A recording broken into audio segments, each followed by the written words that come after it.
Selamat datang ya di kantor gua. Oh ini muka-mukanya masih muda nih kali ini. Kemarin tua-tua. Kita variasi ya. Kali ini gua sendiri ya, ditinggalin gua. Ke Singapura. Ya. Karena gua malas. Gua malas. Jadi Bro Kakak lagi ada aktivitas di Singapura ya.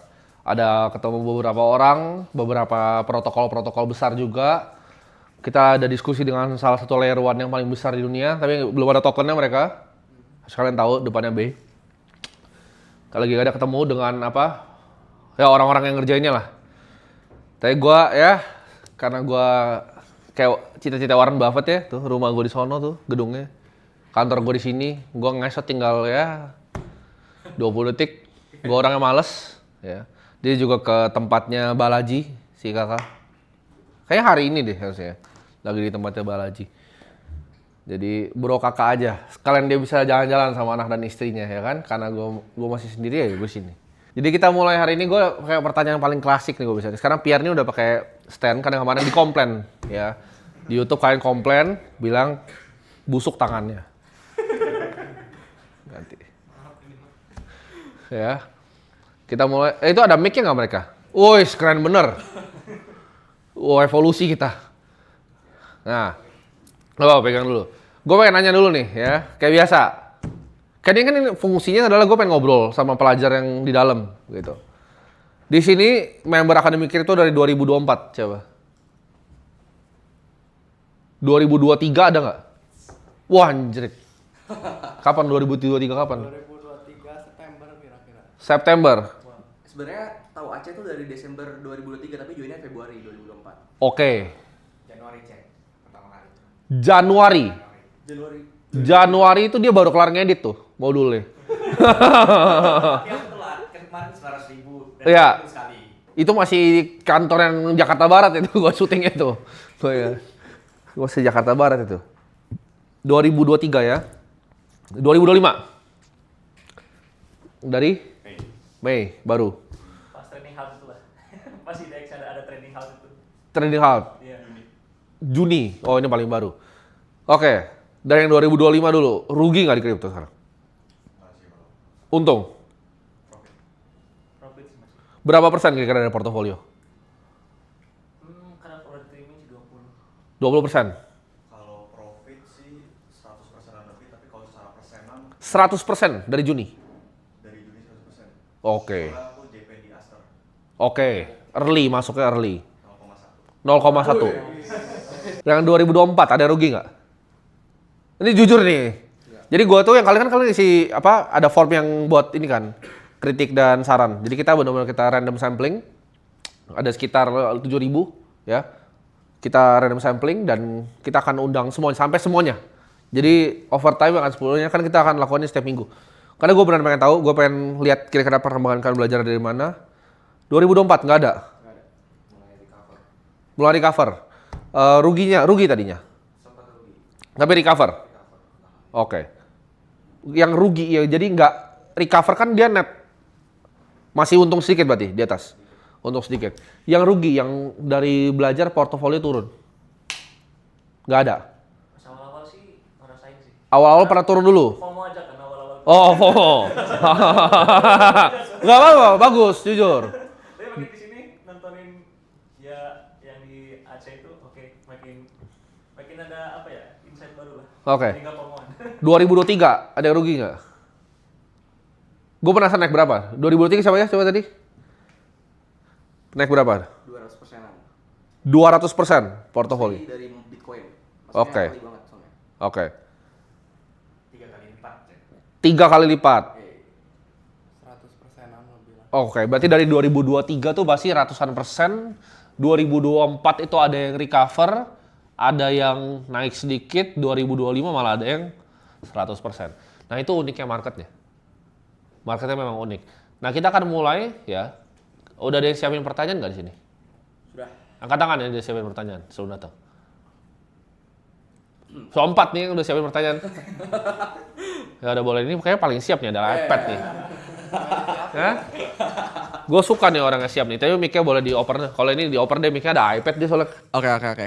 perkenalan dulu kali ya. Ya, Halo Bro Tim, halo semuanya. Perkenalkan, nama saya Mirza. Langsung ke pertanyaannya. Ya. Saya ada 2 pertanyaan yang sebenarnya nggak nyambung ke kripto. ya boleh. Boleh ya?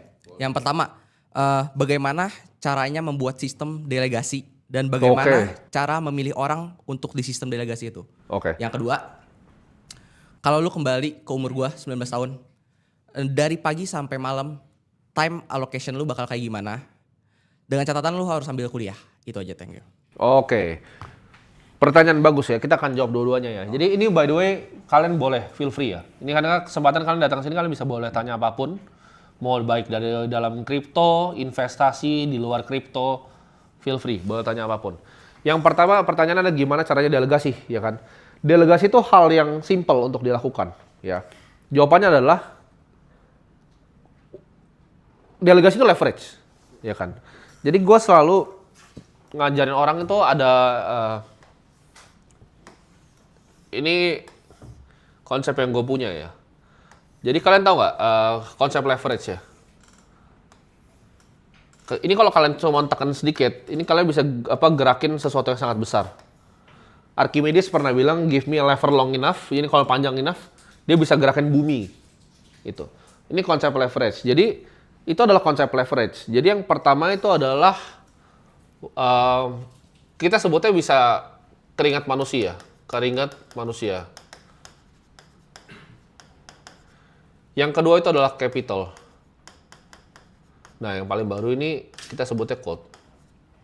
Gitu. Nah, keringat manusia ini yang tadi disebut dengan delegasi. Atau ini bisa disebutnya kita bilangnya human capital aja lah biar gampang ya. Human capital bahasa Inggris. Human capital, capital sama code. Ini adalah leverage.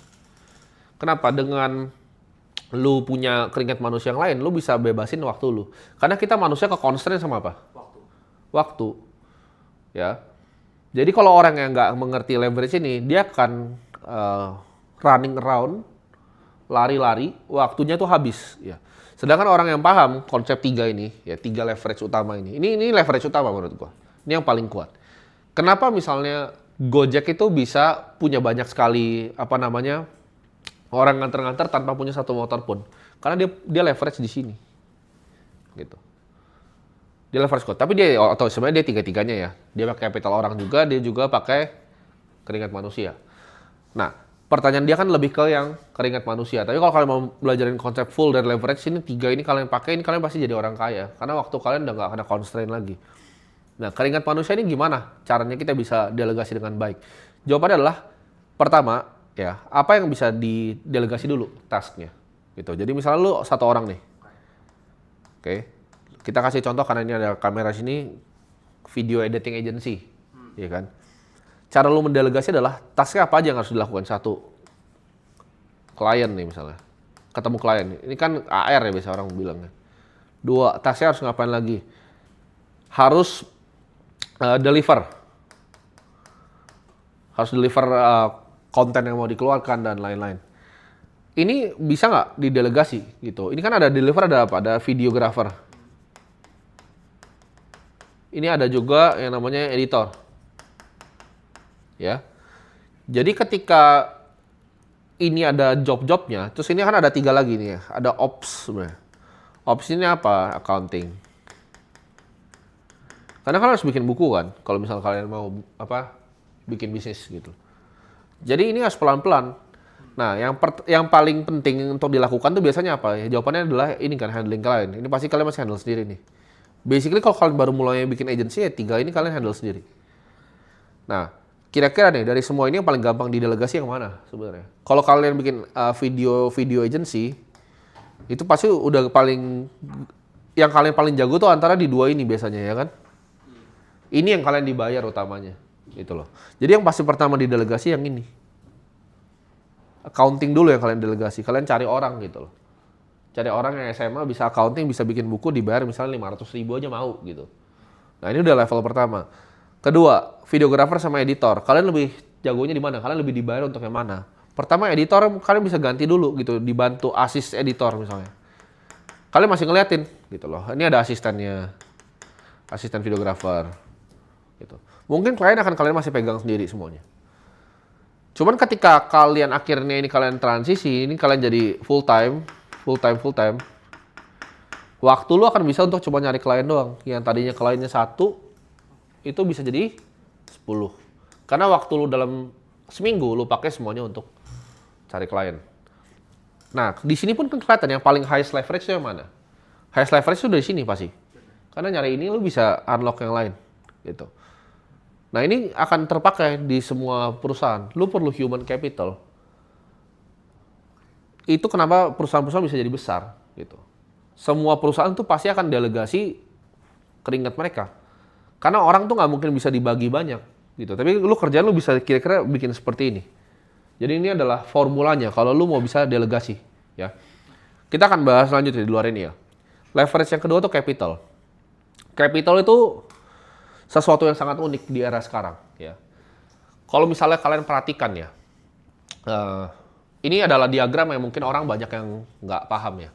Kita pakai contoh misalnya di luar aja ya, atau kita pakai perusahaan luarnya biar enak deh, Grab misalnya. Grab ini dapat duit dari mana? Dari customer kan. Customer itu kan bayar Grab. Grab itu dapat duit dari mana? Dulu sebelum dia bikin aplikasi bisa bikin nggak? Dapat duit nggak dia? Dari investor pasti. Investornya apa biasanya? Kalau yang kayak startup itu apa biasanya namanya? Venture capital. Ya kan? Jadi customer itu kasih duit ke Grab, venture capital kasih Grab. Grab itu untuk bisa kasih jasanya dia kasih duit ke siapa biasanya? Mitranya ke mitra. Kan? Dia ngasih duit paling banyak kemana untuk bisa mendapatkan customer? Ada yang tahu? Ke customer itu sendiri. Perusahaan. Perusahaan iklan paling besar di dunia apa? Ada yang tahu perusahaan iklan paling besar di dunia? Kamu pakai setiap hari loh. Ya, Meta betul. Grab itu bayar Meta kan? Meta bayar siapa?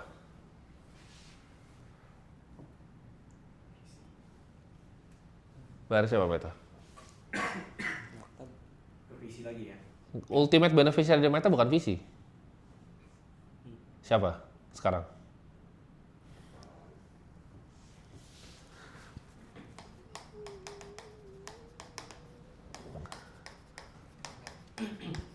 Ultimate shareholder.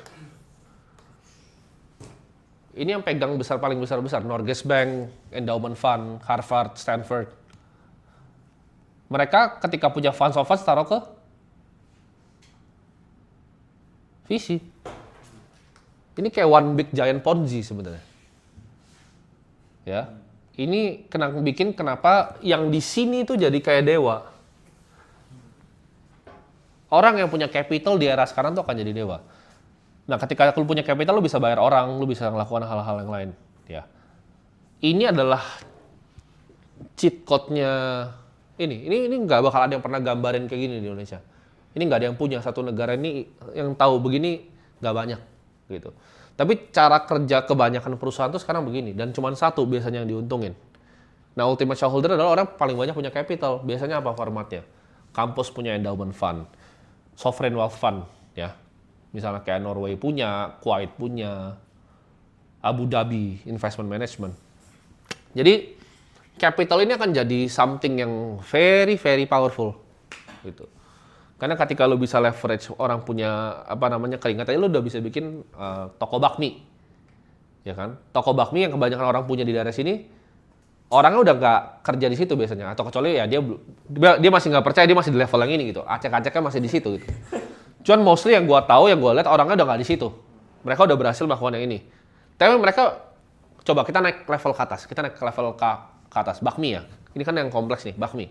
Level capitalnya apa? Next. Leverage capital dari toko bakminya. Ini akan berguna loh dalam kalian journey investasi. Karena ini, kalian mungkin ada yang ngira pertanyaan dia nggak nyambung. Ini sangat nyambung. Kenapa? Karena ini cara lu mikir sebuah bisnis. Gitu loh. Ayo. Naik capital apa? Ada yang bisa jawab? Buka cabang. Pinter. Buka cabang, tapi yang lebih efisien lagi dari buka cabang apa? Franchise. Jadi kalau toko bakmi itu kan pertama dia bikin toko pertama. 2, dia franchise. Dia pakai capital orang.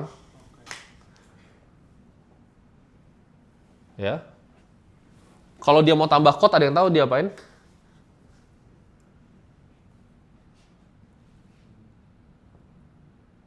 IPO.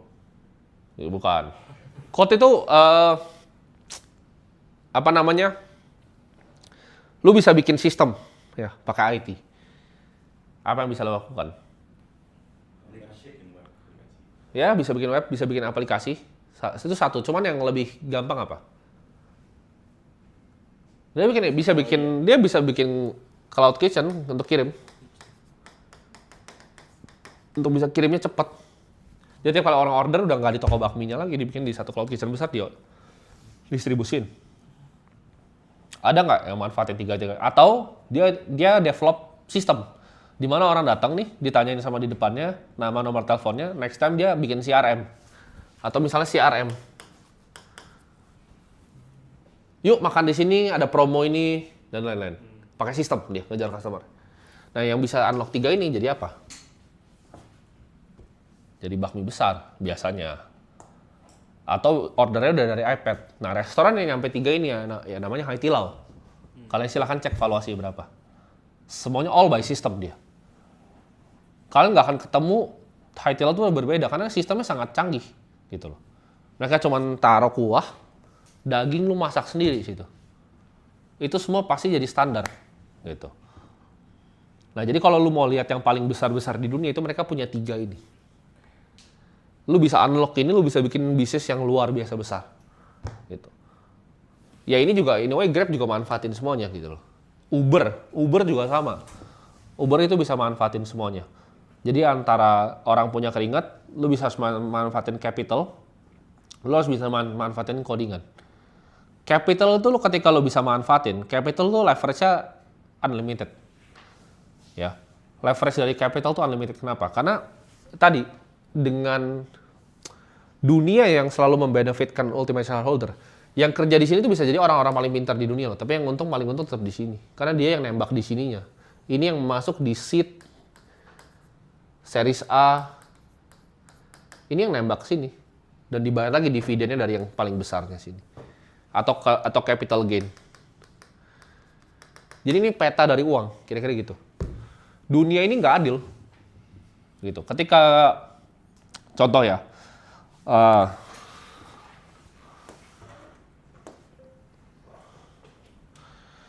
ketika misalnya gue jadi pemegang saham di Nvidia ya,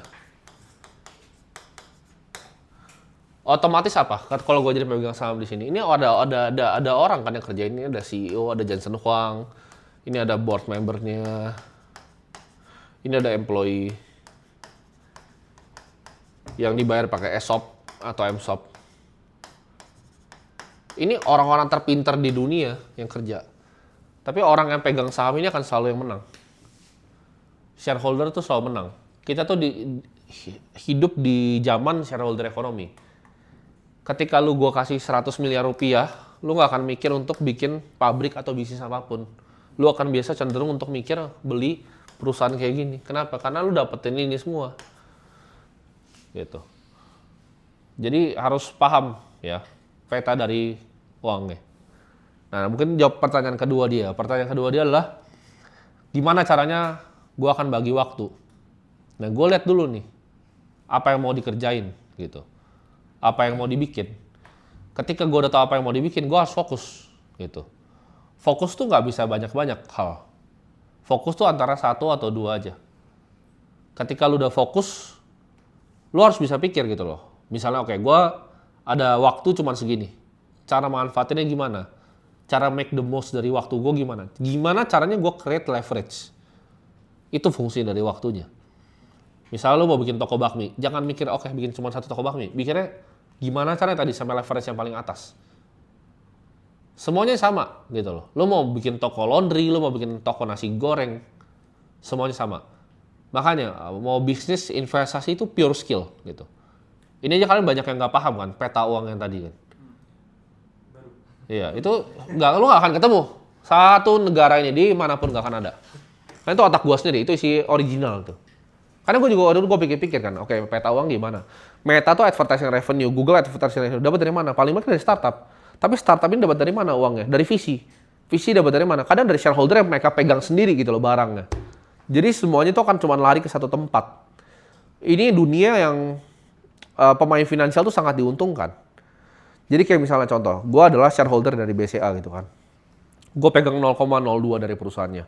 Apakah gue lebih pintar daripada orang-orang yang kerja di sana? Belum tentu loh.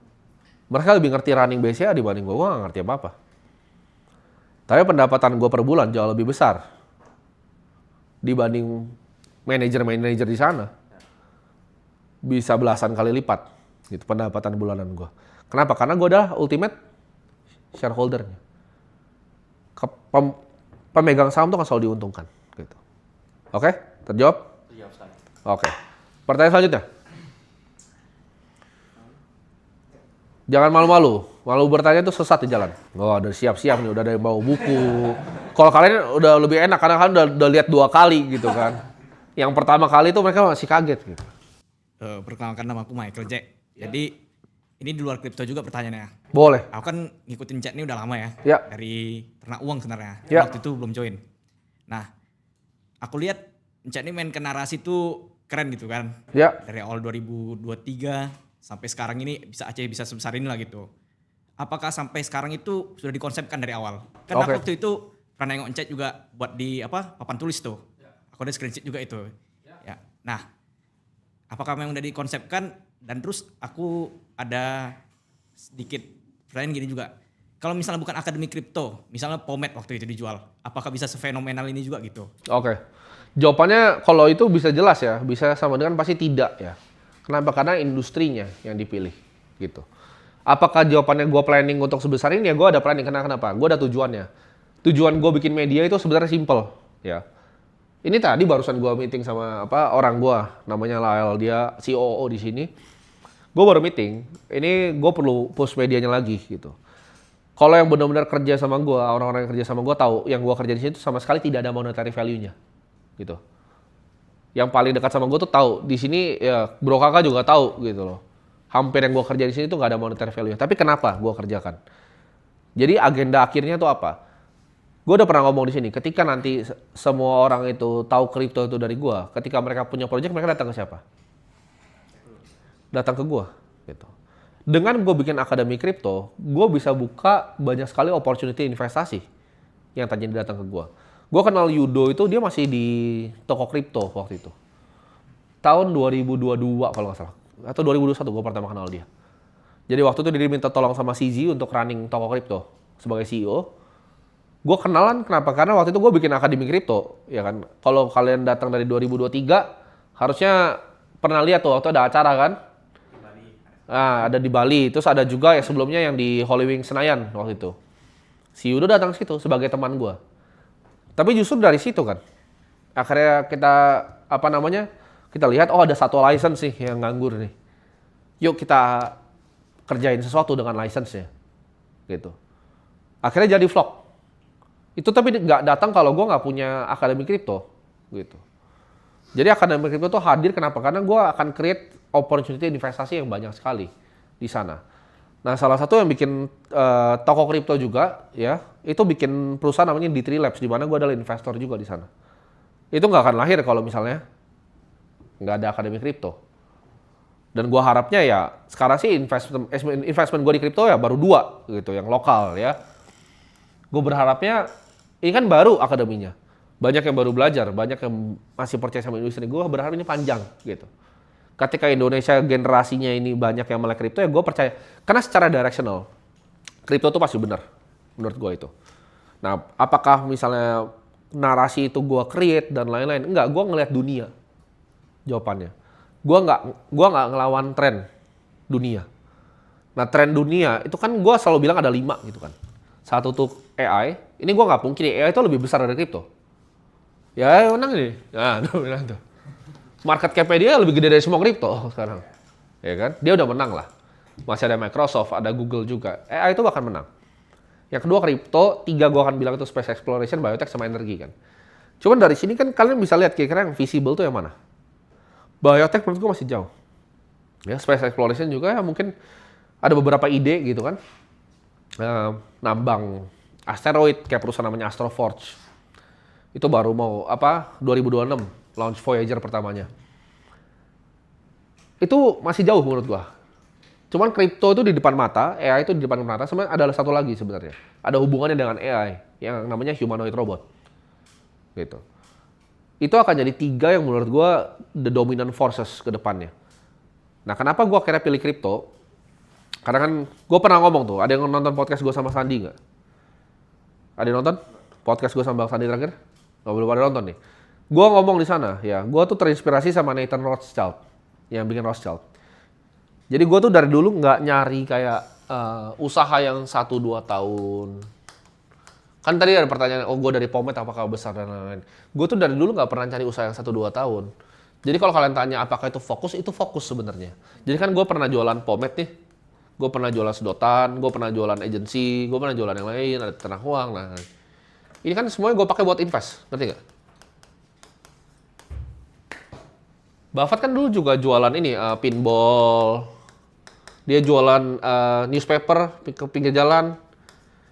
Kalian tau nggak, Buffett jualan properti loh. Jualan properti farmland. Dia punya farmland dulu, dia jualan farmland. Ini semua ditaruh, terus dibeliin saham. Ya, itu investment lah. Gue tuh nggak beda jauh sama Warren Buffett. Jadi idola gue dia. Ketika gue ngelakuin semua ini, tujuan akhirnya cuma mau duit. Gue cuma mau duit. Gue nggak peduli mau main kemana, sedotan yang mana, gue nggak gitu peduli. Gitu.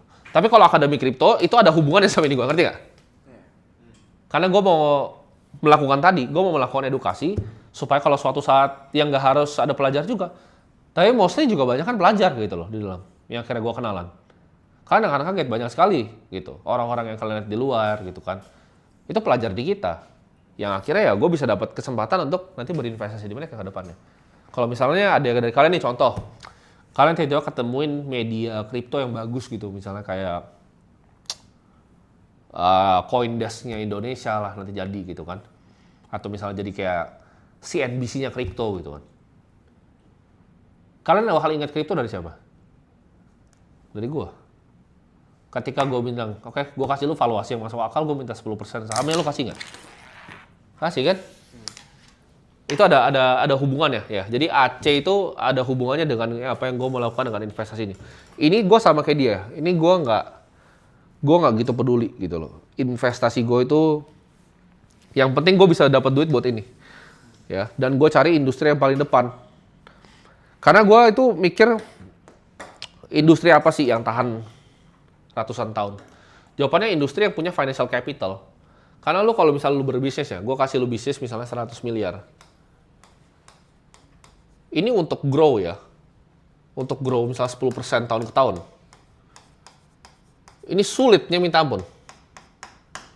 Setuju nggak kalian? Yang punya bisnis pasti paham. Nggak gampang kok. Bisnis gue juga dulu nggak grow 20%, 30%. Adalah several bisnis, tapi percaya itu ada mentoknya. Bisnis itu ada mentoknya. Tapi sedangkan kalau misalnya kita mau cari misalnya 19% aja nih. Yang gampang banget, ini gue tinggal taruh ya ke satu aset namanya QQQ ya kan, Nasdaq. Nah, gue dapat 19% tahun ke tahun. Sahamnya begini dulu lihat nih. 50% isinya apa? Nvidia, Apple, Microsoft. Ini sahamnya 90, lu lihat kayak begini cuy, Nasdaq. Ngapain lo bikin bisnis? Lo mau compete lawan 10 perusahaan raksasa itu? Menurut gue goblok aja gitu loh. Makanya kalau kalian tanya apakah ini sebenarnya bisnis yang gue bikin, jawabannya enggak juga gitu. Gue mau bikin sekolahan gitu. Ada yang tahu Y Combinator nggak? YC. YC itu adalah visi yang paling besar di dunia, salah satu. YC itu bikin orang, dia kasih orang belajar di situ. Tapi kalau bagus diinvest sama dia.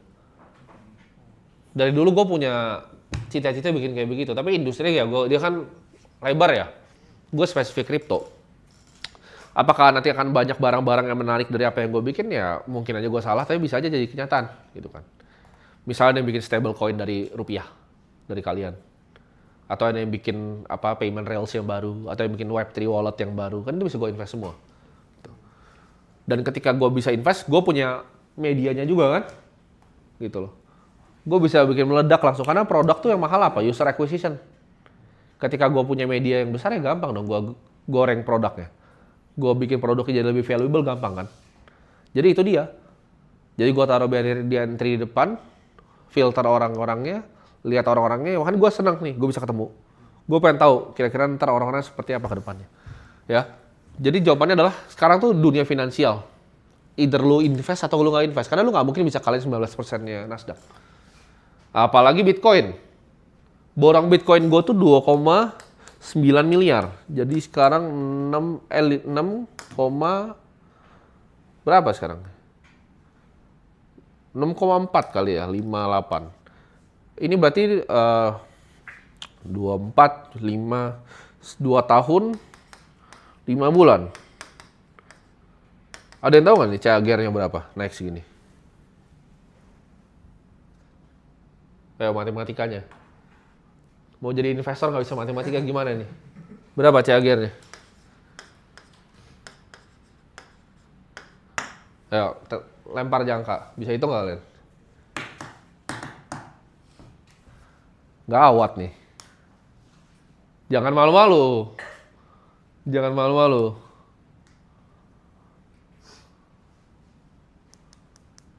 Sulit gitu CAGR. Berapa tahun ke tahun? 2 tahun 5 bulan. Ada 5 bulan ya, jangan terkecoh kalian. Ada 5 bulan ya. Ya udah gua jawab sendiri deh. 32,41% harusnya ya. Lebih gede loh dari Warren Buffett. Millennium Management kalah sama gue, Citadel kalah sama gue. Jane Street kalah sama gue. DE Shaw kalah. Semua hedge fund di dunia kalah loh sama gue. 24. Jadi ketika ada aset yang bisa bikin begini ke depannya, ini bakal makan semua capital yang ada di dunia nggak? Iya. Lu mendingan ikut borong Bitcoin gue loh. Jadi tiap kali gue bikin video, lu beli tuh, kalah semuanya. Semuanya kalah. Kalau ada yang sadar, bahkan sebenarnya itu kadang gue timing sedikit sebenarnya. Kalau ada yang sadar. Itu nggak exactly tanggal 1 gue beli. Udah gue syuting, yang tanggal 1 ini udah gue syuting. Sebelumnya ya. Selalu. Kalau misalnya ada yang gue ngerasa ini kayak makronya agak nggak bagus sedikit, gue tuh agak ada gue delay itu. Keluar tanggal 10 nanti. Itu nggak purely kayak yang orang kira sih sederhana, enggak.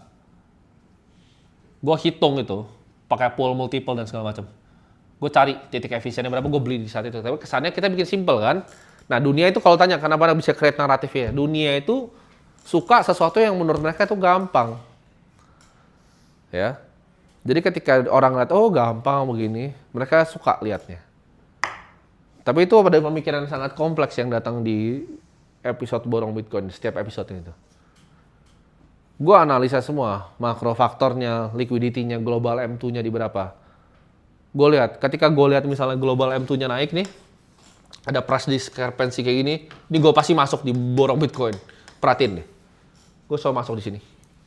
Jadi M2 lagi di sini, BTC di sini, gue masuk. Ntar dia akan gini, dia akan ngejar. Kenapa? Karena korelasinya 91%. Kalau Nasdaq itu korelasinya ada yang tahu nggak berapa? Ke global M2. Ada yang tahu korelasi Nasdaq ke global M2? Hampir dekat, 97% jawabannya.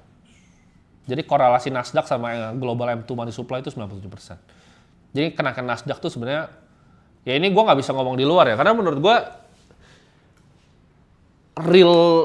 realnya segini, hurdle rate-nya. Gue selalu ngomong kan, ya 8-11 kan. Ini semi ngibul lah sebenarnya. Kalau gue ngomong kayak gini, ntar publiknya bisa menggila kan. Karena kan uang 1 miliar, itu tahun depan tuh 800 juta sebenarnya. Ini realnya, ini yang gue kejar nih, lawan ini. Karena cetak uangnya tuh udah gak masuk akal. Kalian ngeliat global M2 tuh udah goblok gitu. Karena bukan cuma US yang ngelakuin, semuanya udah ngelakuin. Jadi uang di global ini banyak sekali. Nah itu harus lari kemana? Nah lu bisa nggak ngalahin kayak gini dengan berbisnis? Sulit. bisnis yang nggak growth gini per tahun bisnis yang gagal total. Kalau bapak-bapak lu semua punya bisnis nggak growth gini, lu bilang lu orang gagal aja, nggak usah bikin bisnis bilang. Lu jual semua aset lu. Itu kalau itu mindset gue. Kenapa? Karena balik lagi gue mau bikin instansi yang tahan ratusan tahun, gitu loh. Instansi yang tahan ratusan tahun tuh apa? Ada yang tahu apa aja? Apa? Betul. Harvard. Harvard itu tahan ratusan tahun karena dia simple modalnya ya. Dia dapat tuisi, dia dapat juga grants, terus dia dapat dari alumni pledge.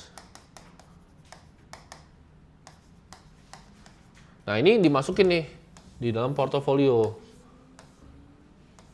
Ini misalnya dia taruh di alternative investment.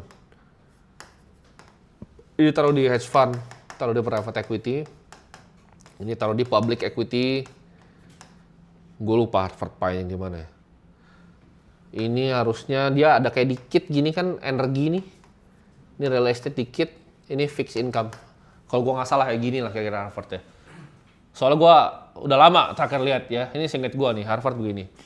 Ini modelnya namanya model dia niru Yale punya model, Yale model namanya.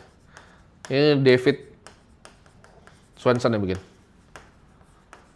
Jadi formatnya begini, mereka punya yang namanya permanent capital.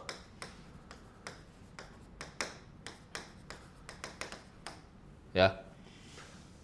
Permanent capital ini kunci, ini holy grail dari investasi, ya. Warren Buffett sama juga. Ini kan ini Harvard ya, kita Warren Buffett sekarang. Berkshire Hathaway.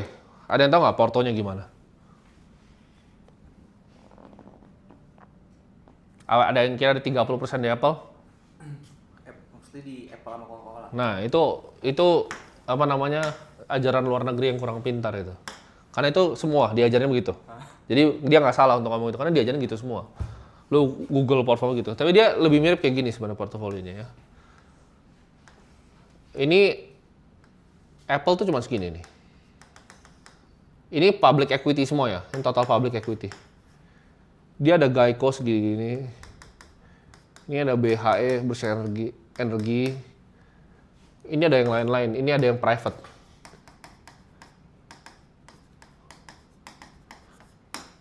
Jadi Buffett tuh kayak gini perusahaannya. Apple tuh cuman, sorry, segini kan saya. Salah, revisi. Segini. Kecil. Dia banyak kan di tempat yang lain, public equity mungkin segini. Ini potong gue salah nih. Ini US Treasury. Jadi Buffett itu very well diversified ya. Dan dia itu dapat uang dari Geico. Jadi Geico kan ada insurance float. Dia ada perusahaan yang dia acquire semua kayak misalnya Seas, Candies. Ini dapat apa? Perusahaan tuh generate apa? Cash. Jadi kalau lu lihat kayak mesin uang ya, itu kayak ada dari Geico, utamanya ada insurance float, ada Seas, Candies. Nah ini baru di reinvest. Jadi Buffett model tuh agak mirip sama kampus sebenarnya. Tapi awalnya dia mulainya gedenya dari Geico dulu, gitu. Baru dia acquire yang lain dapetin dia duit. Ya. Jadi institusi yang tahan ratusan tahun itu semua punya ini, gitu loh. Kalau kalian perhatiin juga dari misalnya keluarga-keluarga ya, misalnya House of Medici, atau misalnya lu lihat Jakob Fugger, ini yang tahan Nathan Rothschild. Jadi kok katanya idola gue apa ya orang-orang kayak gini nih, yang bikin keluarga tuh yang tahan ratusan tahun. Gue tuh nggak pengen cuman jadi kayak apa Konglo yang punya bisnis A, ya kan bisnis A-nya bangkrut, terus sudah lupa keluarga. Rothschild & Co lu cari sampai sekarang masih ada. Itu bank besar sekali di London. Itu dari tahun berapa? 1700. Masih hidup sampai sekarang. Masih kaya sampai sekarang. Ya, dan masih banyak. Windsor family. Gue nggak mau cuma jadi kayak Konglo yang lewat satu generasi terus habis. Tujuan gue bikin bisnis tuh bukan buat selamatin bisnis ya, buat selamatin diri gue. Kenapa? Bisnis tuh lu bener-bener nggak bisa tahu kapan go. Lu ngerasa bapak lu sekarang kaya, punya pabrik plastik, orang Cina datang mati bapak lu pabrik plastiknya. Jadi bapak lu punya restoran gede banget, COVID mati ya itu. Gue liat banyak banget gitu yang betapa sombongnya sama bisnisnya sendiri. Even teman-teman gue, ya kan, yang ngomong misalnya, oh bisnis gue, saya bisa grow sendiri 40%, ya kan. Oh saya taruh di bisnis saya bisa grow 5%. Kita lihat nanti bisnis lo ada atau enggak. Ya. Karena bisnis itu sulit sekali. Minta ampun sulitnya. Oh iya, tapi kalau fokus dan konsisten. Oh bukan cuma fokus dan konsisten. Bisnis itu banyak faktor. Pergantian zaman. Karena gue kan analis. Gue lihat banyak banget loh. Bisnis 10 tahun tuh nol. Bener-bener nol. Itu banyak. Kenapa? Karena kompetisi. Ya. Orang nggak bisa berkompetisi dengan yang lain. Nggak berani berkompetisi. Jadi kalau dia bilang dengan itu menurut gue orang-orang yang nggak punya humility. Ya. Penting kita jadi manusia itu punya humility. Kalau gue kayak Buffett, gue ngerasa gue nggak jago gitu loh di situ. Meskipun mungkin kalau diadu pengetahuan bisnisnya dia kayak 100 banding 1 gitu sama gue. Pengetahuannya cuma manajemen dasar, marketing dasar, operasional. Kebetulan udah 30 tahun aja di situ makanya jadi kaya. Gitu. Tapi apakah dia bakal tetap ada 20 tahun lagi? Belum tentu. Ya, satu aja regulasi terganti mati bisnisnya. Satu aja kenapa-napa, geopolitik hancur bisnisnya. Tapi kalau orang yang bikin hidupnya kayak begini, ini nggak bisa mati. Ini orang yang bakal punya capital untuk hidup selamanya. Tapi kan pertanyaan nggak semua orang bikin kayak gini. Gitu. Tapi kalau kalian tanya, apakah aim gue di hidup ini? Gue pengen bikin seperti ini, gitu loh. Gue bikin portofolio yang kira-kira ini bisa withstand perang dunia pun portofolio gue sekarang ya, gue masih hidup dengan aman. Dunia ini perang dunia ketiga gue masih aman pasti. Gue punya berbagai macam aset. Gitu. Jadi ini yang gue capai. Jawabannya apakah gue tahu arahnya akan ke sini? Iya, semi iya dan enggak. Gitu. Iya, gue planning. Cuman apakah gue tahu akan kemana ke depannya dunia? Gue bisa aja salah. Cuman kalau lu lihat tren tuh udah lama ya, lu biasa akan get lebih. Secara direction lu akan lebih benar. Gue nggak mungkin salah untuk ngeliat humanoid 5 tahun lagi. Gitu. AI 5 tahun lagi akan menggantikan manusia, itu gue nggak salah. Karena codingannya sekarang udah banyak yang diganti. Gue udah bisa bikin gue punya mau sendiri dengan codingan. Gue bisa bikin script Python gue sendiri sekarang. Dunia akan sangat berevolusi cepat ke depannya. Gitu. Jadi yang gue lakukan adalah cari forefront dari industrinya dan berinvestasi dengan prudent. Gue gak pernah pengen jadi pengusaha. Pengusaha capek. Ntar ketika lu udah bikin bisnis ya kan. Ntar misal bisnis lu 300 miliar, 500 miliar. Terus lu mesti bayar karyawan lu yang 2000 itu. Gue mendingan orang lain yang ngurus karyawan dan bayar karyawan ya. Gue yang invest di sono. Tapi itu pun investnya gue sebar. Jadi kalau satu mati ya udah gak apa-apa. Tapi sambil gue bikin ini kan dia sekarang. Ini udah banyak nih duitnya nih bikin gini nih. Dulu begini gak? Enggak. Dulu tuh dia lebih mirip begini nih dulu.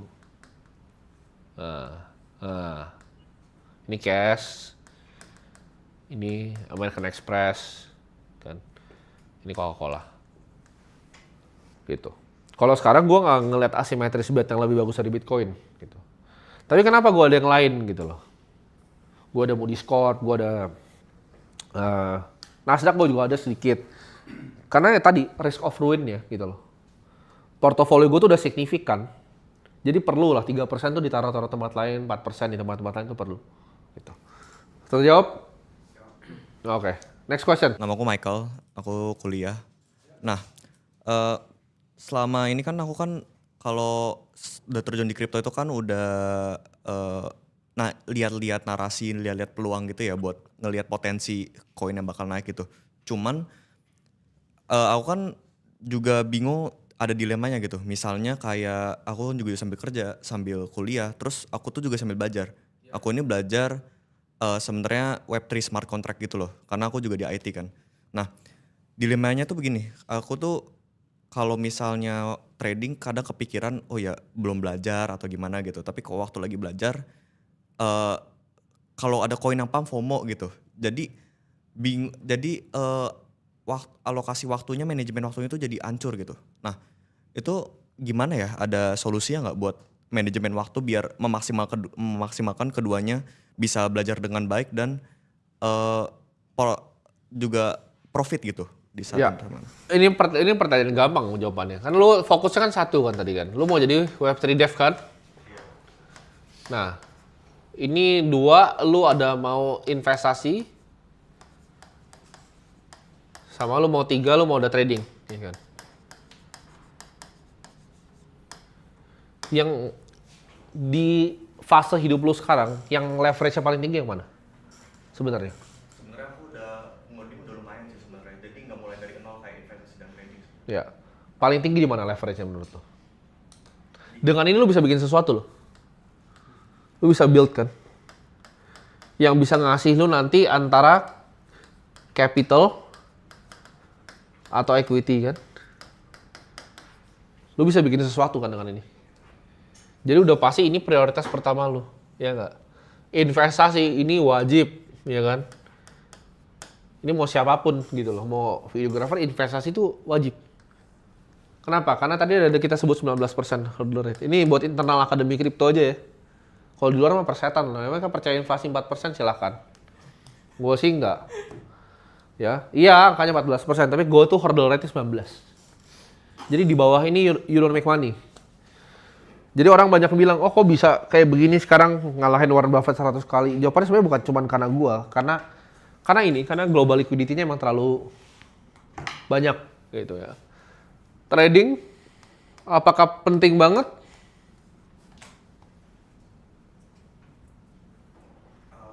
Nah jadi ini lo harus bisa bijak nih untuk bisa bedain gitu loh. Perlu kebijaksanaan untuk lo bisa tahu prioritas itu yang mana gitu.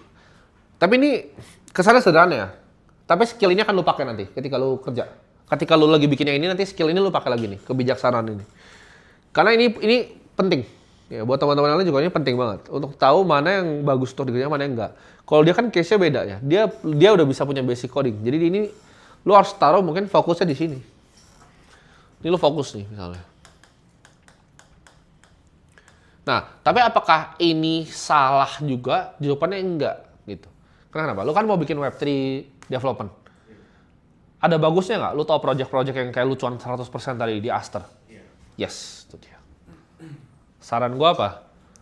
Ini lu 90%. Lu investasi aja, lu simple, lu BTC. Ya lu kalau pecundang sedikit beli QQQ. Saya jangan ya. Pecundang nih. Kalau lo mau sama kayak inflasi ya S&P. Kalau lo mau underperform kayak gue ya bisa BCA. Ya kan. Ini kalau mau underperform. Tapi ya bagusnya nih gini gitu kan. Gue harus bilang lagi nih biar ntar nggak dibilang, oh dia dari Bitcoin ke BCA. Enggak, itu cuman kecil teman-teman ya. Ini trading itu tanda tanya, tapi jawabannya adalah perlu kalau untuk lu. Kenapa? Karena dengan itu lu bisa lihat kan DEX itu cara kerjanya gimana. Iya kan? Ada hubungannya sama lu punya. Ini boleh, ini 10%. Lu bermainlah di sini. Kenapa? Karena lu sambil belajar, lu pelajarin juga. Karena ini nggak jelek juga untuk seorang Web3 dev. Lu jadi belajar apa yang publik kira-kira sukaan. Marketnya ada apa sih yang lagi hot di marketplace? Apa yang lu kira-kira bisa bikin ke depannya? Jadi ini menurut gua semuanya intertwined. Ini agak beda sendiri ya. Ini kan kewajiban kehidupan namanya. Coba mau jadi orang miskin gitu kan. Tapi ya trading kalau untuk lu penting. Lu harus bisa lihat projectnya apa aja. Oh DEX itu cara kerjanya gimana ya? Wallet Web3 yang oke. Apa? Terus kalau udah kepikiran nih. Ini fiturnya sampah nih yang ini kayak ini. Ya lu bikin punya lu sendiri gitu loh. Lu launch sendiri. Kan biasanya ide build itu datang dari problem yang lu punya di tempatnya. ketika lu lagi make ini, oh ini ada sampah nih, bagian apanya. Atau lu lagi nge-swap gitu kan, lu ngerasa kurang oke, lu build gitu. Jadi nomor 1 fokus di sini ya. Lu bagi waktunya gimana? Ya udah lu prioritasin kan sambil belajar nih. Ini autopilot lah. Ini lu tinggal beli udah beli Bitcoin. Lu trading juga ini lu bagian ininya ini kan masuk ke nomor 1 sebenarnya ya. Ngelihatnya.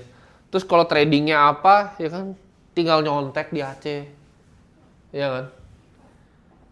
Gue sumpah ya, gue nyari apa kalau sekarang udah agak males gue gitu kan. Gue udah ada si kakak juga. Saya gue tanya, gue aja nggak bisa buka chart di TradingView tuh Sui Solana gitu kan. Karena otak gue kemarin, gue pikir oh Solana ini kayaknya banyak yang buang nih barangnya. Gue mau lihat chartnya Sui Sol, gue tinggal gue WhatsApp dia. Bro, chart Sui Sol bagus. Oh bagus bro. Oke masuk. Sederhana hidup gue ya kan. Hidup gue sederhana gitu. Apakah gue untung di yang Aster gitu kan, Hyperliquid, dikit banget gue Hyperliquid, jadi untung juga ya seadanya lah gitu. Aster nggak untung gue, SPL nggak untung, FOMO nggak, ya wis. BNB bersyukur lah gitu. BNB gue bersyukur lah. Walaupun gue buangnya banyak di 700, tetap bersyukur gue. Bitcoin kalau naik 10%, udah kaya raya gue. Ya kan? Dapat gedung 1. Susah. Jadi cukup begitu loh. Sederhana. Terus, nah kalau gue nih, sama gue. Apa sih yang gue kerjain gitu kan? Sebenarnya agak mirip sama lu juga gitu loh. Investasinya udah wajib ya gue ngapain lagi gitu investasi Bitcoin gitu kan, ada sedikit bagus nih ya udah BNB gue switch lah ke Sui gitu. Kalau Sui dari 3,2 naik ke 7 alhamdulillah gitu. Kalau dia tetap 3,2 happy aja gitu. Kalau dia ke 1 ya menangis sedikit. Bitcoin kalau dia gue bener secara directional dia akan terus naik gitu. Dan gue rasa ya CAGR Porto gue ngincar 35% sekarang tahun ke tahun. Ya bisa lah kalahin Buffett lah. Ya. Nanti ke depannya ketika kripto udah surut ya, mungkin 2035 masa surut tuh berat. Kadang kan itu kayak balon ya, teman-teman ya. Kripto tuh balon. Balonnya sekarang tuh baru 3,91 T ya kalau gue nggak salah lihat tadi pagi ya. Kalau 100 T itu balonnya gini, nah kan ini 100 T nih. USD ya, kripto. Ini 2035 menurut gue. Jadi ketika di 2035 Bitcoin ini akan nyentuh, Bitcoin dan kripto akan nyentuh 100 T.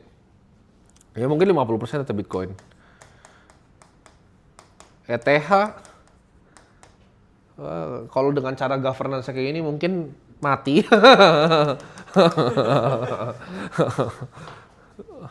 Yang lain gue nggak tahu lah. Nggak tahu, gue nggak tahu. Hyperliquid gue nggak tahu. Tapi ETH mungkin mati kali ya. Tapi ini gue tahu 50% Bitcoin gitu loh. Makanya gue tuh ada lukisan di sana. Bukan yang ini ya, ini lukisan agak-agak aneh nih kalau ini. Apa? Ini lukisan tempat yang gue mau bangun sama Ivan kayaknya nanti. Namanya Promised Land. Ya, kalau udah kaya kita berdua bangun. Jadi ini nanti gue mau gedung gue dulu gitu. Ntar gedung gue dari sini. Gue lagi lihat cari tanah. Mungkin 2028 mulai bangun. Jadi ntar ada kayak tempat makannya gitu. Jadi gue nggak mau keluar lagi, karena gue masih keluar dari sono sini kan 15 detik lah. Gue nggak suka gitu. Gue mau lebih efisien lagi, jadi gue tinggal di atas gitu kan, gue ke bawah. Mungkin nanti udah ada yang itu, yang drone yang kayak helikopter gitu kan, naiknya dari itu udah di atas aja udah. Males gue soalnya gitu, kayak disuruh ke bro ikut nih ada ketemu si ini di Singapura. Ya seru sih, tapi nanti aja deh. Gitu ya. Jadi ini menurut gua prediksi gua akan seperti ini kira-kira. Ya mungkin 400T itu global equity. 400T lagi mungkin global bonds. Ya, mungkin sisanya ada gold dan lain-lain. Mungkin 500T kali ya real estate ya. RE. Properti mungkin segini. Ya mungkin uang di dunia kayak gini lah. Ya bisa salah bisa benar, tapi kebanyakan gue benar sih ya dari COVID ya. Kebanyakan gue benar dari COVID. Jadi kalau kenapa gue bisa prediksi jauh, karena gue lihatnya jauh gitu loh. Nah, sekarang ini di sini nih, ini ada kayak, ini kebagi, nah gini nih. Ini ada BTC, ini ada ETH, ini ada Sol, ini sampah-sampah yang lain. Lu mau beli nggak buat jadi gelembung sini? Lu bakal bikin nggak kayak misalnya Y Combinator-nya ini? Mau lah bikin, makanya gue bikin Aceh kan. Ini masih sini, ini semua orang tahu kripto Indonesia gara-gara gue. Gitu. Ya. Jadi gue percaya bahwa kripto itu kedepannya akan ya oke lah gitu. Mungkin yang adopsi pertama bukan gue ya kan Pak Oscar, cuman kebanyakan anak muda taunya gue ya mungkin ya. Usernya mungkin nambah berapa juta itu. Ya. Karena gue bikin vlog aja 4 bulan tuh 1.100.000 registered user. Rekor dunia harusnya ya. Satu dunia ini rekor. Growth user paling cepat gitu. Cuman ya exchange apakah bikin duit signifikan ya nggak juga gitu jawabannya ya. Jadi kalau kalian pikir oh bikin exchange di Indo itu kaya, gue bisa kasih tahu dengan jelas enggak gitu. Karena gue punya, gue tahu bukunya, ya oke lah gitu. Cuman bukan nggak signifikan gitu.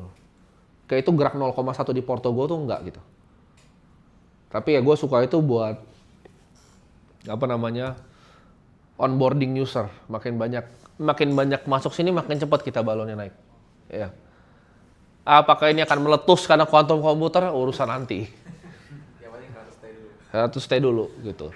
Tapi by the time ini 100T ya mungkin gua ini kan akhirnya bakal turun ya. Sekarang tuh ekspektasi gue tuh mungkin di 30-an % loh. Ini base case gue, nanti dia akan gue hitung sama si kakak turun ke mungkin 13 kali ya. Nah di sini ya mungkin gue ntar beli QQQ. Kalau masih ada ya, mungkin itu nanti isinya udah aneh-aneh tuh. Itu isi udah kayak apa, nambang asteroid lah, manusia 100 tahun hidupnya longevity, udah aneh-aneh nanti. Jadi kita tuh hidup di era yang seru. Ini bakal advance Metcalfe's Law. Ya kan, jumlah network itu akan eksponensial. Dia bisa ngomong kayak gini kan. Jadi kalau kita ada di sini, gue bisa ngomong ke lu bisa ngomong ke dia bisa ngomong ke gue, lu bisa ngomong ke dia, lu bisa ngomong ke dia. Dengan begini aja udah banyak banget gitu loh. Kalau lu gambarin kita tuh kayak 10 titik gini, ini udah root gitu loh. Apa namanya? Diagramnya. Ini namanya Metcalfe's Law. Jadi makin banyak usernya, makin besar networknya. Jadi kalau misalnya lu lihat Meta kenapa mahal, karena yang bikin konten siapa? Ya orang gobloknya adalah gua gitu kan. Yang like lu, yang nonton lu, ya. Gua yang bikin konten, lu yang like, lu yang nonton, dia Grab yang bayar gitu kan. Bayar ke dia, Meta, duitnya buat dia, kita yang kerja. Itu Metcalfe's Law namanya. Jadi value sebuah network itu makin mahal, makin banyak yang bikin. Makanya bikin social network susah sekali. Karena kalau lu bikin kayak Twitter yang baru, tidak akan ada yang pakai. Karena dia akan bingung antara siapa yang posting dan siapa yang konsumsi kontennya. Oke, terjawab? Next question. Kenalin aku William. Jadi gue anak marketing di salah satu perusahaan Web3. Ya. Dan gue pengen nanya aja sih, tadi Bro Tim nyinggung tren kan, ngikutin Ya. tren. Gue pengen tanya sih, gimana caranya untuk suatu perusahaan mungkin ya, suatu perusahaan atau suatu entitas gitu, untuk attract attention dari tren itu. Karena kalau yang pinter pasti kan ngikutin tren ya, nggak mungkin dilawan gitu kan. Ya. Gimana caranya dari beratus-ratus berapa ribu entitas yang ngikutin tren tersebut, gimana caranya untuk attract attention dan stand out dibanding yang lain? Oke. Marketingnya berarti lu kerja di salah satu perusahaan Web3 Ya, untuk marketingin itu tersebut. marketing dia, iya. Dan gimana caranya stand out, Stand out. gitu. Stand out itu hal yang sederhana ya. Kalau ini berarti produk apa? Produknya apa? CRM. Oke. CRM. Nah, gimana caranya CRM untuk apa? Tepat. CRM untuk project-project blockchain dia. Karena Oke. dia integrated sama blockchain. Oke. Bedanya sama CRM yang di luar Web3 apa? Jadi kalau Web2 biasa kan dia pakai data-datanya kan kayak biasa email, nomor Ya. telepon gitu-gitu. Kalau CRM yang ini dia udah integrated sama blockchain. Jadi kalau misalnya ada mau customer atau apa dia connect walletnya, itu udah keregister dan kita bisa nge-track walletnya tersebut, udah interaksi dengan di app apa dan ekosistem apa, dan bisa ngeliat isi walletnya juga. Jadi untuk targeting apa bisa langsung dilihat cepat. Oke. Itu yang pertama harus lakukan. Karena itu kan pertanyaan pertama yang muncul di otak semua orang, gitu. Apa perbedaannya CRM lu sama CRM di Web3, gitu. Itu mungkin jadi value proposition yang pertama. Tapi gimana caranya lu bisa grow itu, gitu. Cara lu adalah lu demonstrasi kegunaan produknya. Karena the best marketing itu adalah apa? Ada yang tahu nggak? The best marketing itu adalah gue tuh banyak yang kira gue marketer loh. Gue tuh orang yang kayak semi anti marketing sebenarnya. Gue nggak percaya dengan buzzword marketing loh. Kalian ada yang perhatiin nggak sih apa yang gue bikin semua itu tuh bener-bener kagak diedit? Dan sadar nggak? Dari dulu. Ada yang pernah lihat nggak? Gue punya konten ini konten solo gue. Kalian tuh kira ada yang edit kan? Enggak, itu orang-orang lain yang edit gitu loh. Maksudnya kayak ini bener-bener mereka nggak ada kayak wah apa itu. Gua tuh anti marketing orangnya sebenarnya. Apakah gua peduli dengan deliverynya bagaimana? Enggak terlalu. Karena gua percaya the best marketing is produk. Produk yang bagus itu akan menjual sendiri.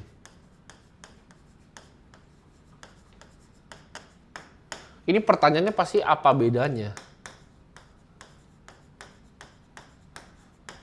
Nah, kayak tadi lu bilang, itu gue masih belum jelas tuh. Kalau lu orang marketing ya, dapat data misalnya kan, dapat apa tadi data yang lu bilang?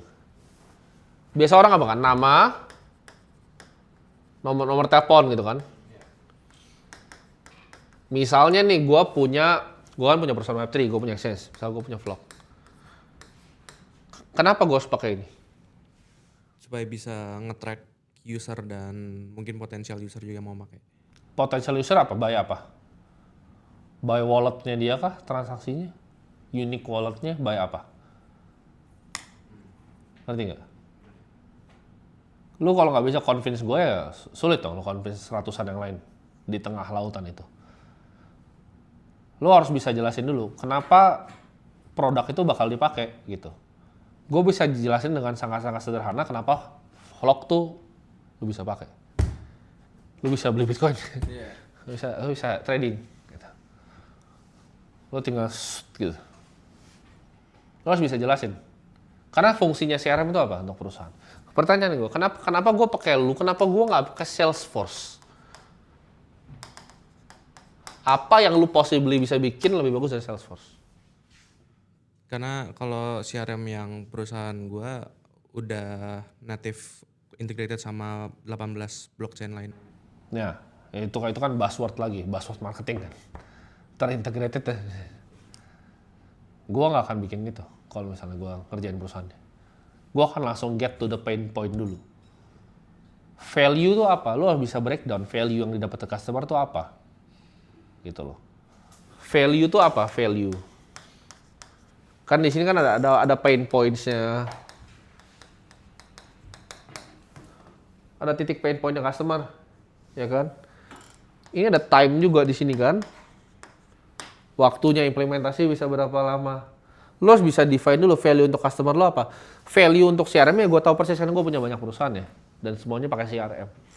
CRM untuk apa? Untuk build Lexus CRM-nya buat apa? Selamat ulang tahun Bapak, dapat ini. Ferrari apa? Dapat ini, dapat itu. McLaren diundang ini dapat. Itu butuh apa? Personalize kan. Kalau gua, ya mungkin gue bisa salah, tapi ini kalau gue pribadi, gue akan pakai CRM internasional walaupun gue perusahaan Web3. Kenapa? Gue cuma butuh nama nomor telepon kok sebenarnya. Apa real use case-nya gitu loh. Untuk itu bisa diimplementasikan sebagai something yang di Web3. Karena kalau gue running vlog ini, gue mau nama, nomor telepon, email, ini ya gue blast pakai CRM biasa. Buat orang bisa balik trade di sini. Iya dong. Sederhana. Perlu nggak gue kayak, lu connect wallet lu ya, udah, kabur anjing ini. Customer gue kabur. Soalnya itu menurut gue lebih buat native kali ya produknya. Lebih ke native Web3. Nah tadi, pertanyaan yang banyak akan muncul para orang pasti sama kayak gini. Jadi lu mesti kayak, kadang kalau lu mikir untuk marketing, lu harus bisa challenge diri lu kayak tadi. Ngerti nggak? Kayak yang gue tanya ke lu. Bedanya apa? Ya, itu yang di drill down gitu loh. Apa sih perbedaannya? Unique selling point-nya apa? Apa yang bisa berbeda dibanding orang lain? Karena Tesla itu budget marketingnya 0. Tesla itu budget marketingnya 0. Gue running perusahaan so far selalu gue nggak suka dengan yang namanya budget marketing. Ya, kalau media visit dia mau datang, lu interview gue datang ke kantor, lu nggak mau persetan.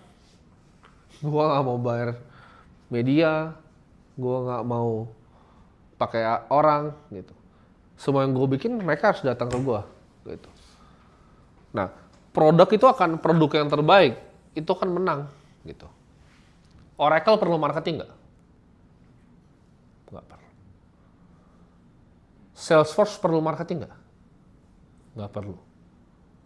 Karena semua orang udah tahu cara pakai toolsnya dan CRM itu kan simple. Customer relationship, ya kan? Customer relationship-nya apa yang lu bisa adding value dengan blockchain ya mungkin itu lu dan perusahaan lu yang tahu. Tapi mesti di drill down gitu, jangan sampai nggak jelas. Jangan sampai teman-teman di sini juga bingung gitu. Fungsinya apa? Karena gue pun kalau di offer yang sama ya walaupun gue punya perusahaan yang running di Web3 gue nggak akan pakai. Karena untuk gue masukin sebuah CRM itu butuh apa aja untuk gue? Gue harus sacrifice duit gue, ya kan? 2, waktu gue. 3, bisa ngerusak kalau salah. 4, ya gue pakai Salesforce aja. Atau yang lain. Atau CRM yang lain. Karena CRM kan begini, kayak toko bakmi tadi kan. CRM tuh. Jadi dicari, di drill down produknya, ditanya pain point-nya. Lu perlu time, lu perlu, nah effort juga nih. Ya kan? Contoh, saya mau hidup 100 tahun, pain point-nya, ya kan? Hidup 100 tahun. Waktunya, ini ada tombol, gitu, tombol ajaib, pencet 100 tahun. Effortnya nggak ada dong pencet tombol kan. Jadi, lu bisa dapat 100 tahun kehidupan dengan pencet tombol. Harganya berapa? Ayo. Infinity, ya nggak? Karena pain point-nya kena, work time and effort. Gini deh, pain plus time and effort. Atau kali juga boleh sih. Ini value buat gue. Nah, lu bisa solve ini. Selesai. Pain point-nya orang pakai vlog apa? Mau akses. Ya kan? Murah misalnya, bisa mulai 1.000 perak. Time-nya apa? Ya lu KYC lah bla bla bla, effortnya pencet tombol gitu. Maka ada value-nya di sini. Gitu. Lu kalau mau bikin apapun ya make sure ada value-nya. Gitu. Misalnya Aceh pain point-nya mau belajar kripto, ya kan? Waktunya, ya jumlah jam per modul. Tambah effortnya apa? Effort dari lu masuk ke akademi nonton gitu loh, lu pelajarin beneran. Nah kalau ketika ini dapat semuanya, baru bisa dibilang value. Tapi kalau misalnya ada yang kayak ini ada tombol lagi nih, lu pencet lu jadi dewa kripto, harganya berapa Aceh? Mungkin ya 10M gitu kan? Tapi mungkin lu mau beli gitu loh, download gitu, tat gitu. Ya kita sebagai perusahaan kecil ini mencoba untuk mengecilkan, bisa nggak ya? Gimana caranya? Waktunya sama ini dikecilin gitu loh. Biar lu bisa belajar kripto gitu. Tapi kalau bisa gitu, jadi Vitalik kan, harga mungkin nggak tahu 1T kali ya. Nah, value. Nah ini Austrian Economics 101. Value itu semua subjektif. Lu butuh time, butuh effort. Oke, pertanyaan terakhir. Lanjutin boleh? Nah, nanti dulu nambah. Gantian lu. Bro Tim, perkenalkan nama gua Zora, umur masih 18 tahun. Ya.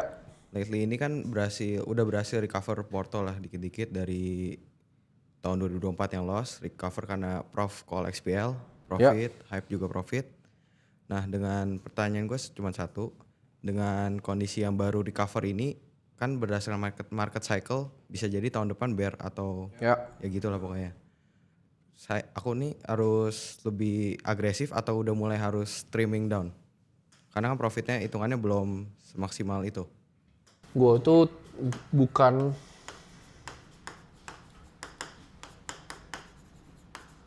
market timer yang terlalu ngelihat makronya besar gimana gitu. Gue simple, gue cuma lihat yang namanya, karena Bitcoin itu semua aset ya, itu kadang dia bisa begini. Kalian seminggunya, dia tuh naik tuh begini, ya. Lo kalau kehilangan cuman mungkin 10 hari terbaik, lu hilang semua CAGR-nya. Lu yakin nggak bisa begini? Borong Bitcoin itu gue titik belinya loh, bukan gue beli dan jual. Itu dua variabel yang berbeda. Jadi ketika gue tahu ini, gue akan miss 10 hari terbaik. Asetnya kan gini kan nih, 2021 kan kayak gini. Gini kan sekarang kan? Ya, kira-kira ya. Kan skenarionya kita antara dia mau begini, ya kan? Atau dia mau begini. Tapi kalau dia begini pun dia akan begini lagi gitu loh. Jadi ketika misalnya ini drop 60%, ya gue akan beli. Gitu. Tapi portofolio gue sederhana. Lu bisa bikin 70 BTC, 30 cash. Ketika ini masuk, tambah. Jangan dibikin ribet gitu. Buffett juga nggak tahu kapan itu crash. Tapi kalau lu shaken out di sini, habis gitu loh. Gue itu selalu memang punya cash gitu. Tapi kan karena posisi gue sekarang, kalau gue duitnya masih kecil, gue tembak semua. Karena lu nggak tahu turunnya kapan, naiknya kapan. Ya kalau naik sini, alhamdulillah gitu kan ketemu sini. Cuman goalnya tuh tetap sama. Tadi lu lihat balon tadi lah. Nah, oke. Ini balon lebih kecil harusnya nih. Balon sedikit. Nah. Ini kayak sperma bukan balon ya. Ini 3,9, ini 100. Penting nggak ini in the grander scale of the balloon? Enggak lah. Orang banyak punya strategi beda-beda, tapi gue percaya yang compound segua di umur gue nggak ada di dunia ini. Ya. Orang bilang, oh ada mungkin di luar negeri. Iya, itu kayak dia punya fake share di private company. Artinya apa? Kalau dia exit ini nol value-nya. Gua non-believer bullshit kayak gini. Ya kan? Yang katanya orang-orang AI fake share in a fake company. Dilikuidasi juga perusahaan nggak ada value-nya. Gua cash, gua bisa beli gedung besok situ. Gak banyak yang punya liquid, kecuali dia listed company yang dia bisa loan share. Kayak Oracle, sahamnya naik ya kan, dia beli properti, dia loanin semua. Larry Ellison, top G ini dia. Tapi kalau yang kayak fake share gini, kurang lah menurut gua. Lebih efisien gua buat begini. Gua non-believer. Karena kalau ada yang bisa, lu short dong pakai semua duit lu sini. Nggak ada yang percaya kan. Bisa begitu dewa, ya kan. Oh bisa naik, gue bisa naik segini. Berapa persen dari portofolio lu? Gitu. Kalau di size gue masuk kayak 1%, terus JP kali 3%. Ini nggak move the needle gitu. Gue nggak bisa masuk juga, belum tentu bisa keluar juga. Karena posisi gue tuh harus bisa masuk, bisa keluar. Jadi gue nggak akan terlalu pusingin gue kan begini. Ya mungkin pertanyaan terakhir, dia mau coba tanya. Mau disambung gitu. Cek yang perihal yang produk tadi gitu kan. Tadi kan produknya harus bagus gitu. Ya. Kayak Aceh kan bagus. Tapi kalau secara kita ngedelivernya itu kayak model yang dulu kan Cek ngomong masih biasa-biasa aja gitu. Mau apa? Kan ngomongnya biasa-biasa aja dulu gitu ya. Ya. Belum ada yang nunjukin hypercar atau apa. Apakah produknya bakal tetap bisa ini? Sama aja. Kan ini gua patenkan kali ya rumusnya ya. Hah? Tadi dicontek sama penjual seminar lagi. Bahaya nih. Ya kan? Value sama dengan pain ditambah time kali effort. Supercar masuk di sini nggak? Ada masuknya nggak di sini? Misalnya nih, gue bikin website, kan? Oh ada kan yang begini, misalnya dia ngajar trading, dia bikin website, dia ngajar trading gitu kan? Pas masuk modulnya bodong. Ngajarin orang futures rungkat. Naik McLaren murah. Dia jadi hasil dari sini misalnya dia dapat 5,2 M lah dari sini ya. Badut ini ada badut nih, badut. Gimana sih cara berdoa badut? Ini babi lagi. Ada badut dapat 5,2 M. Bilangnya jago ngajar trading, ya kan? Jual modul bodong. Futuresnya rungkat, ya kan? Dia punya bola sihir yang di Lord of the Ring itu. Bisa long short, ya kan? Akhirnya rungkat.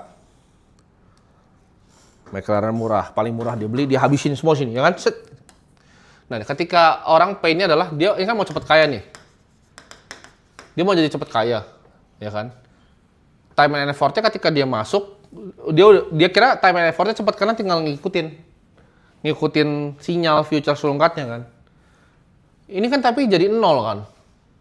Ini jadi 0 kan di sini kan. Pain-nya tambah marah nih customer. Sedih.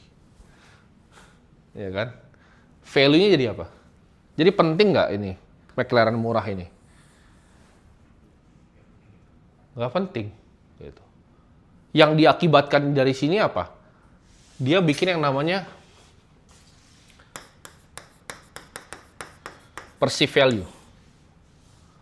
Ketika dibikin perceived value dengan McLaren murahnya, akhirnya jadi ini. Nah ini cost-nya jadi gini. Nah, ya kan? Ketika banyak yang begini gimana? Rungkat, ya kan? Apa yang terjadi? Ini badutnya, akhirnya dia mau refund. Ketika ini refund, dijual gitu kan? Dah, that's it for today. Jadi nggak bisa, lu nggak bisa fake value gitu loh. Lu nggak bisa bikin value bodong. Ketika lu bikin value bodong, dan dijual. Kan. Ini kalau misalnya dia teriak rungkat. Tapi kalau yang teriak regulator, karena ternyata dia mendapat keuntungan dari kerugian dengan exchanger ilegal, ini kena Satgas waspada investasi ke sini. Ya. Kalau ini nggak cuma ini yang hilang nih. Ya, badutnya juga hilang. Gitu. Nah, ini pelajaran nih buat badut-badut nih. Ya, kenanya regulator. Regulator ke law enforcement. Oke? Semoga bermanfaat hari ini. Oke, mantap. Thank you semuanya.